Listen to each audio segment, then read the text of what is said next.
The huge metal doors of the Galactic Council chamber slammed shut.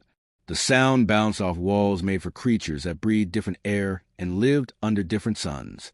In the center of it all stood David Miller, Earth's ambassador, watching numbers flash on a giant holographic screen. The vote was in. Every single alien species had voted the same way. Humanity was out. David didn't move. He didn't even blink. Around him, aliens in their weird suits and breathing masks were fidgeting like kids who just tattled on their classmate. Some had tentacles instead of arms. Others looked like walking crystals or floating jellyfish.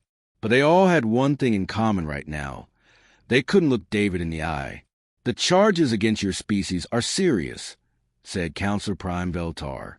His voice sounded like wind chimes in a storm, all crystal and sharp edges. This guy was basically the boss of the galaxy, and he looked like a walking diamond with 6 glowing eyes. "Your people are too violent, too aggressive. You refuse to follow our peace rules."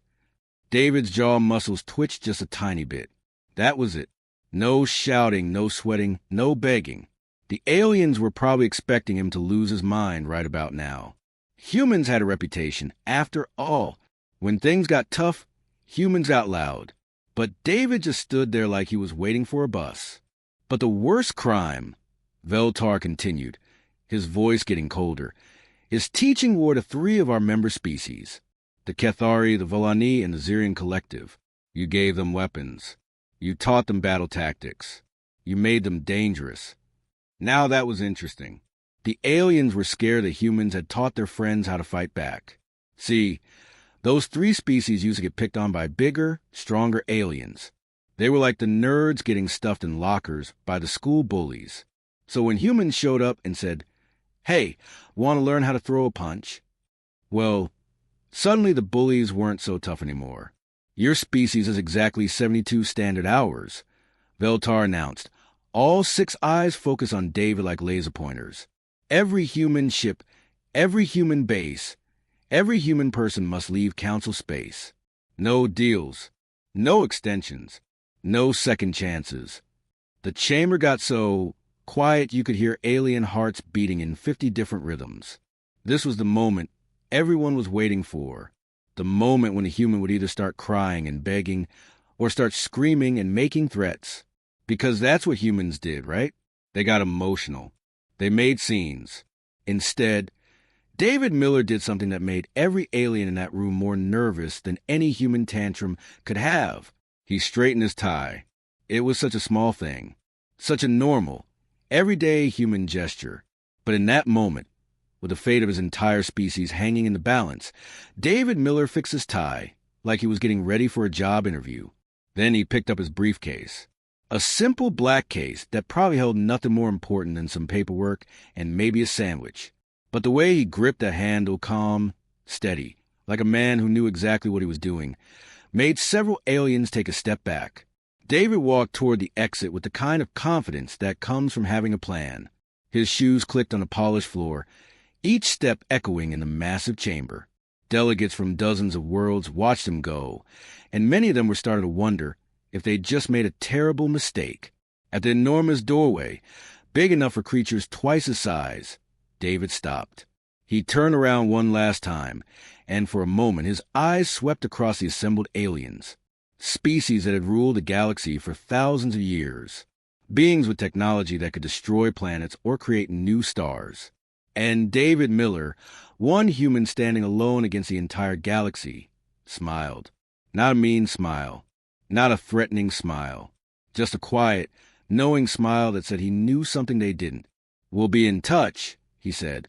His voice was soft, conversational, like he was talking to old friends instead of the beings who just banished his entire species from known space. Then he walked out, leaving behind a silence that felt heavier than a black hole, because the aliens had expected anger. They prepared for threats and demands and all the noisy drama that humans were famous for. What they got instead was worse. They got a human who acted like being exiled from the galaxy was just a minor inconvenience. A human who seemed almost pleased about the whole thing. In the minutes after David left, not one alien spoke. They just stood there, suddenly realizing that maybe, just maybe, they had no idea what they'd actually done. They'd wanted to get rid of the dangerous humans. But as that door sealed shut behind David Miller, many of them were starting to suspect that the real danger was just beginning. After all, in all their thousands of years of galactic history, no species had ever reacted to exile with such calm confidence. Most begged, some threatened, a few tried to fight, but none had ever just smiled and walked away like they had somewhere better to be. The message spread faster than light itself. Within just a few hours of David Miller walking out of that council chamber, every human base, every research station, every tiny outpost scattered across the galaxy got the same order. Pack up and get out. You've got 3 days. What happened next should have been chaos. Imagine getting a text that says, "Hey, abandon your entire life by Thursday." Most species would have panicked. There would have been riots, desperate calls to family, people hiding in bunkers, hoping it was all a bad dream. But humans? Humans did something that made their alien friends more nervous than any screaming fit could have. They got organized. On Kepler Station, way out in the Zeta Sector, Dr. Rebecca Thompson was elbow-deep in research that could have changed how the galaxy traveled between stars. 10 years of work. 10 years of late nights, failed experiments, and breakthrough moments with her alien research partner, a Zephyrian named Zixtai. Zixtai looked like a cross between a praying mantis and computer, all long limbs and glowing circuits under translucent skin. He'd been Rebecca's lab partner for so long that they developed their own shorthand, finishing each other's equations like an old married couple. Now he stood in their lab, his forearms shaking as Council security forces loaded boxes of their research onto hover carts. His translator unit kept crackling with static, a sure sign he was upset. "I'm sorry, Rebecca," he whispered, his voice sounding like digital wind chimes through the machine. "The Council says your stellar engineering work is too dangerous now. They're classifying it as potential weapons research." Rebecca looked at 10 years of her life being carried away in boxes. Research that could have made faster-than-light travel available to every species in the galaxy, not just the rich ones. Work that could have connected distant worlds and brought families together across the stars. She handed over her access codes without a fight. "Take care of yourself, Zix," she said, patting one of his 4 shoulders. "You've got a brilliant mind. Don't let them waste it on safe, boring projects." Zixtai's head tilted in that confused way Zephyrians did when they didn't understand human behavior. "You're not angry? They're taking everything we built together." Rebecca just smiled and picked up her personal bag, already packed, like she'd been expecting this day. "Everything we built is still up here." She tapped her temple. "And up there," she pointed at his glowing head circuits. "They can take our notes, but they can't take what we learned." This same scene was playing out on hundreds of stations across the galaxy. Humans saying goodbye to alien friends they'd worked with for decades, packing up lives they'd built over generations. And the weirdest part? None of them seemed surprised. On Harmony Station, Captain James Rodriguez was loading his ship while alien dock workers watched in uncomfortable silence. Harmony Station was huge, bigger than most cities, and it was famous for being the one place where 6 different warrior species could dock without trying to blow each other up. Humans had spent 30 years here, playing referee between aliens who've been fighting for centuries. 30 years we've been coming here," Rodriguez muttered to his first officer, Lieutenant Hayes, as they supervised the loading. 30 years of keeping these hotheads from starting wars, and they toss us out in 3 days. Rodriguez was old-school military, the kind of guy who joined the Space Force when humans barely had ships that could reach their own moon. He'd watched humanity grow from a single-planet species to the galaxy's go-to peacekeepers. Now, he was watching it all end. "Orders are orders, Captain," Hayes replied, but her voice had an edge to it. She was younger, part of the generation that had grown up among the stars. To her, alien species weren't scary or exotic. They were just neighbors. "Besides, you really think this is over?" Rodriguez glanced at his tactical display. Across the screen, little dots showed human ships leaving stations throughout the sector. But they weren't scattered or panicking. They were moving in perfect formation, like pieces on a chessboard, all moving according to some master plan, all heading toward the galactic rim. toward the empty space between galaxies where nothing lived except maybe some wandering asteroids and occasional space whale.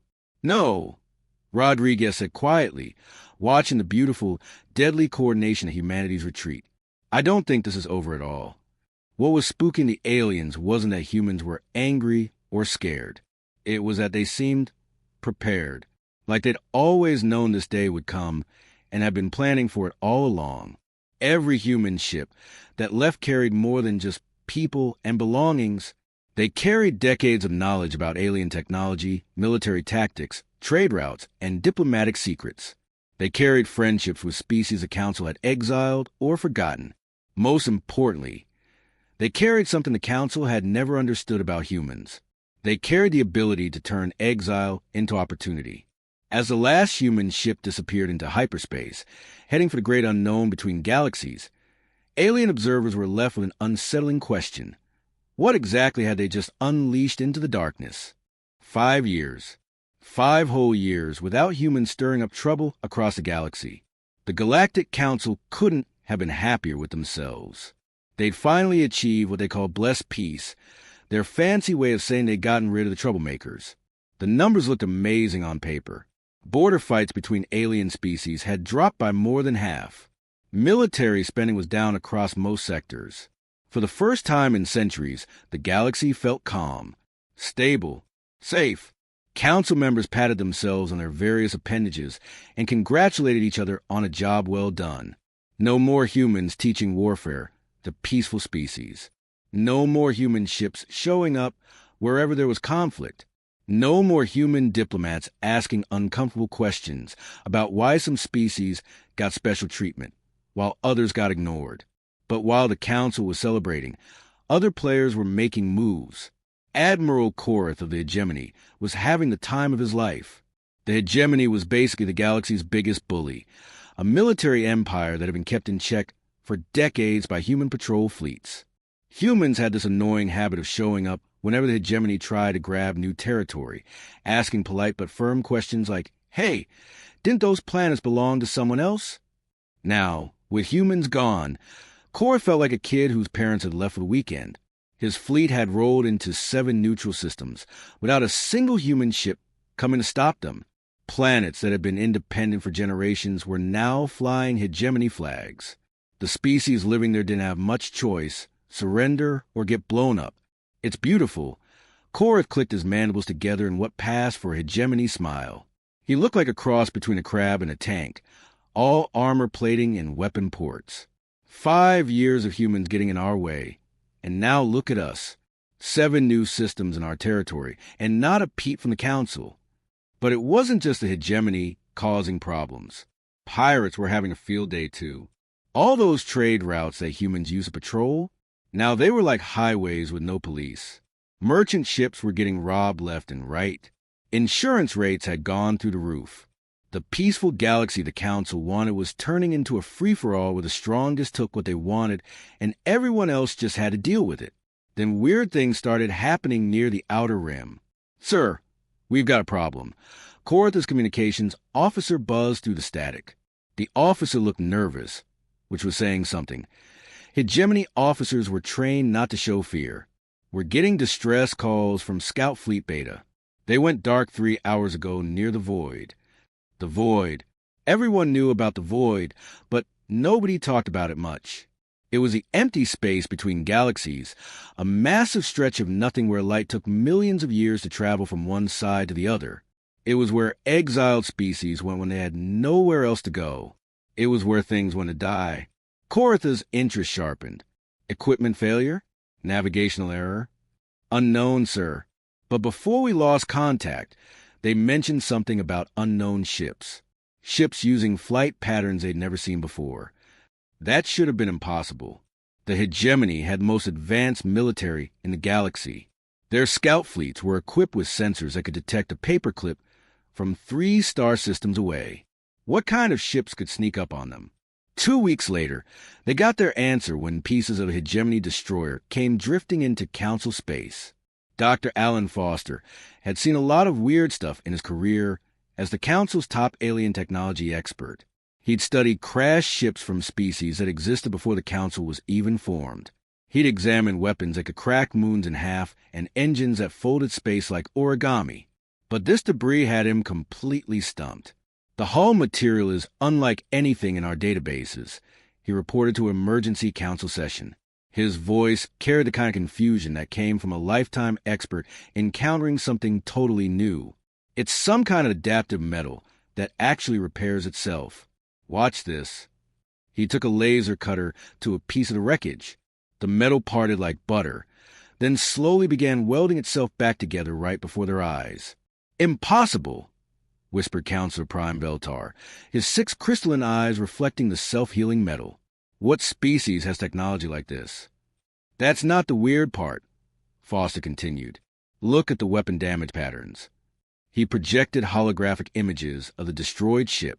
See how they targeted the engines first, then communications, then weapon systems? They disabled the ship piece by piece instead of just blowing it up. Several council members shifted uncomfortably. They recognized those tactics.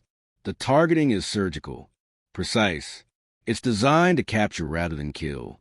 Foster paused, then dropped the bombshell. The tactical approach is very human, but the technology used to execute it, that's nothing Earth ever had. The chamber fell silent, except for the hum of various life support systems, keeping dozens of different species alive in the same room. Veltar leaned forward in the containment field, his voice dropping to barely above a whisper. Are you suggesting the humans have found new allies out there in the void? Foster set down his scanner and looked directly at the being who had voted to exile humanity 5 years ago. His next words sent ice through every alien heart in that chamber. I'm suggesting we may have made a very big mistake. Because somewhere out there in the darkness between galaxies, humans hadn't just survived their exile. They'd been busy making friends. The kind of friends who had technology that made the Council's best weapons look like stone axes. And they were coming back. The call came in during the night shift, when most of the Council's Scout Fleet Delta was running on autopilot and caffeine. Commander Jake Wilson was reviewing routine patrol reports when his communications officer suddenly sat up straight, eyes wide with confusion. Sir, we got 3 unknown contacts approaching from the Galactic Rim, the officer reported, his voice cracking slightly. They're not showing up right on our sensors. Jake frowned. Their sensors could detect a space rock the size of a baseball from halfway across a solar system. Nothing just appeared out of nowhere. Equipment malfunction? Negative, sir. Visual confirmation shows 3 massive vessels in perfect formation, but our physics sensors are saying they shouldn't be able to move like that.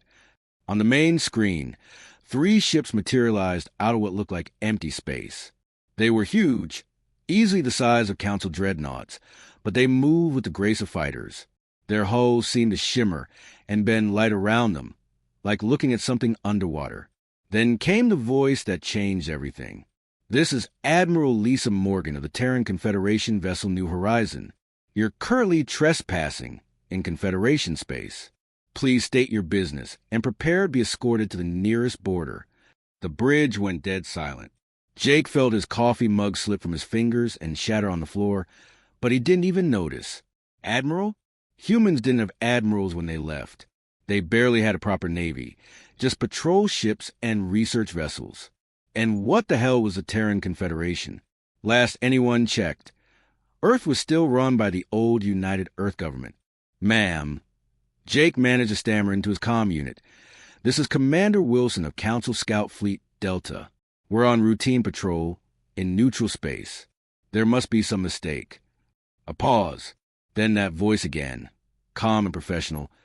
Commander, you're currently 43 light years inside Confederation territory. Neutral space ended about 5 years ago. Within 6 hours, the footage was broadcasting on every Council world.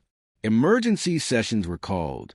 Military analysts worked around the clock, trying to figure out what they were looking at. The 3 human ships were impressive enough, sleek, powerful, using technology that made Council engineers weep with envy. But what happened next made every alien leader in the galaxy lose sleep. 2 more ships appeared. They didn't decloak like the human vessels. They just existed. One moment, empty space. The next moment, two more impossible ships hanging in the void like they'd always been there. One ship was immediately recognizable to older council members. The angular, aggressive design belonged to the Ashanti, a warrior species the council had exiled decades ago for refusing to give up their weapons. The Ashanti believed that a species without the ability to defend itself was already dead. The council believed that all weapons were evil. They'd agreed to disagree, with the Ashanti taking their ships and heading for deep space. But the third ship, that was something else entirely. It hurt to look at directly.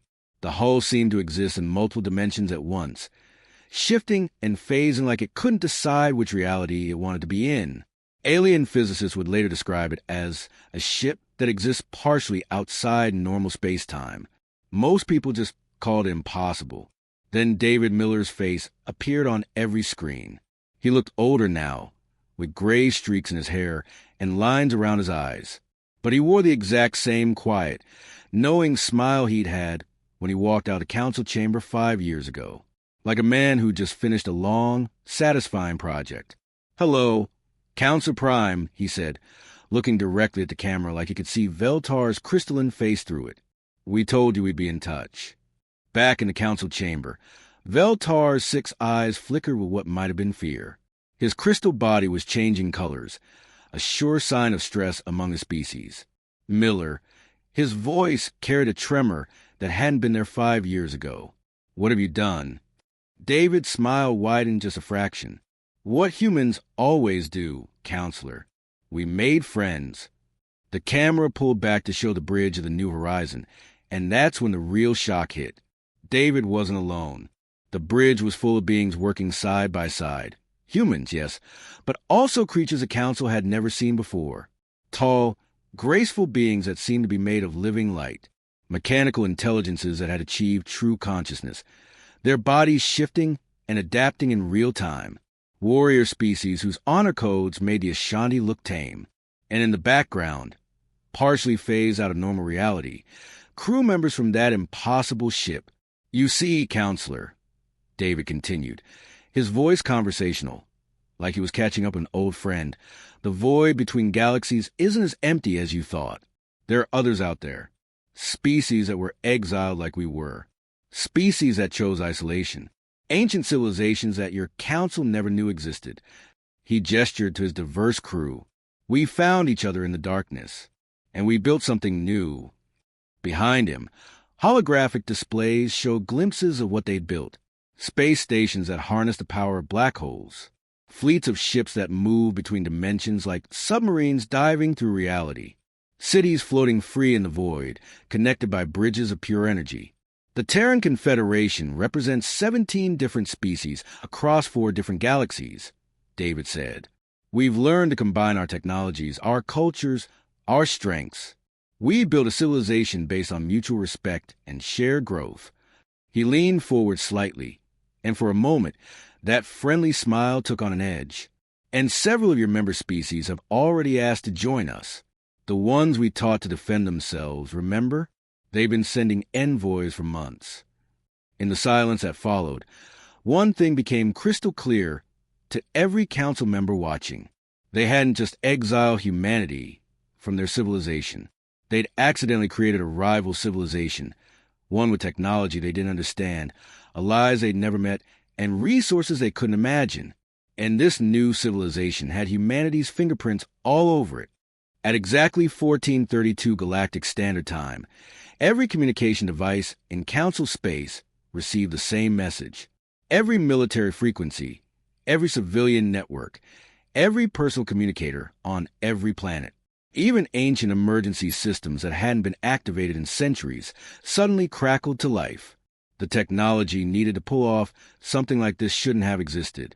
The Council's own military couldn't broadcast to their entire territory simultaneously. The power requirements alone would drain a star. But there it was, humanity's answer to their exile, delivered exactly 5 years to the day after David Miller had walked out of their chamber. On the bridge of what could only be described as a floating city, David Miller stood before the camera. He looked older now, more weathered, but his eyes held a confidence that made council leaders across the galaxy shift uncomfortably in their seats. 5 years ago, he began, his voice carrying clearly across billions of light years. You exiled my species for being too dangerous. You said we were too violent, too unpredictable. You were afraid of what we might teach other species about defending themselves. Behind him, through massive transparent walls that should have been impossible to build, the Council could see sites that defied everything they thought they knew about engineering. Cities that floated freely in empty space, held together by nothing but controlled gravity. Fleets of ships that moved like schools of fish, flowing around each other in patterns that looked almost alive. Most shocking of all were the orbital habitats, massive ring structures built around stars that blazed with colors that shouldn't exist. These weren't normal suns. Someone had figured out how to modify stellar cores, turning ordinary stars into custom-built power sources. You wanted a peaceful galaxy, David continued, and there was something in his tone, not mockery, but a kind of sad understanding. You thought peace meant everyone following the same rules, staying in their designated places, never rocking the boat. The camera slowly pulled back to show the bridge around him. What the Council saw there made their worst fears seem like pleasant dreams.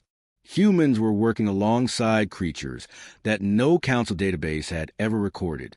Tall, graceful beings that seemed to be made of living energy, flickering in and out of visibility like they existed in multiple dimensions at once. Mechanical intelligences that had clearly achieved true consciousness. Not programmed robots, but actual artificial life forms with personalities and opinions. And in the background, barely visible, were warriors from species that made the fearsome Ashani look like peaceful farmers. Beings whose entire cultures were built around honor codes so strict and comprehensive that they made human military discipline look casual. We found 17 habitable galaxies beyond the void, David said, gesturing to holographic displays that showed star maps of impossible scope. We've built cities that can tap directly into black hole energy. We've developed weapons that could split moons like eggs. We've learned to fold space, to phase between dimensions, to reshape matter at the molecular level. Council military analysts were already screaming into their communicators, demanding emergency sessions, calling for immediate defensive preparations. But David wasn't finished. But more importantly than any of that technology, he continued, we've built something your Council never managed to create. A confederation based on mutual respect instead of fear. A society where different species work together because they want to, not because they're forced to. On dozens of Council worlds, the same terrible realization was dawning. These weren't refugees anymore. This wasn't some small band of exiles barely surviving in the darkness. This was an empire that had grown in the void between galaxies, an empire with technology that made the Council's best achievements look primitive. The Terran Confederation extends an open invitation, David said, his voice warm and welcoming, to any species ready to leave behind the politics of fear and control. We're not interested in conquest or domination. We're offering partnership to anyone brave enough to reach for something better. The screen split to show familiar ships, vessels that Council members recognized with growing horror. These were ships from the Kethari, the Volani, and the Zirian Collective, the three species humanity had taught to defend themselves before the exile. But now those ships bore new markings, the symbols of the Terran Confederation. Several of your member species have already sent envoys, David revealed. They've seen what we've built out here, and they want to be part of it, not as subjects or vassals, but as equal partners in something greater than any of U.S. could achieve alone. As his image began to fade, one final piece of information appeared on every screen. A set of coordinates at the edge of Council space, along with an invitation to meet and discuss terms for a peaceful transition. Then the broadcast ended, leaving behind a silence that stretched across the galaxy. Within 6 hours, everything changed. Ships began launching from Council worlds. Some were official diplomatic vessels, carrying ambassadors who'd been hastily briefed on this impossible new situation. But others were entire fleets. Planetary governments that had decided they'd rather take their chances with humanity's confederation than stay under Council rule. The Kethari were first, which surprised nobody. They'd always been grateful to humans for teaching them how to fight back against the species that had been bullying them for centuries. Their entire fleet departed Council space in perfect formation, heading for those coordinates. The Volani followed 12 hours later, then the Xerian Collective. Within a week, 17 different species had declared independence from the Council and announced their intention to join the Terran Confederation. The careful balance of power the Council had maintained for over 1,000 years was crumbling, not through war, not through conquest, but through choice. Species were looking at what humanity had built and deciding they wanted to be part of something better. Humanity had been exiled for being too dangerous to the existing order. Now they returned with proof that better orders were possible, and they were willing to share them with anyone brave enough to reach for the stars. The age of the Galactic Council was ending. The age of the Terran Confederation had begun.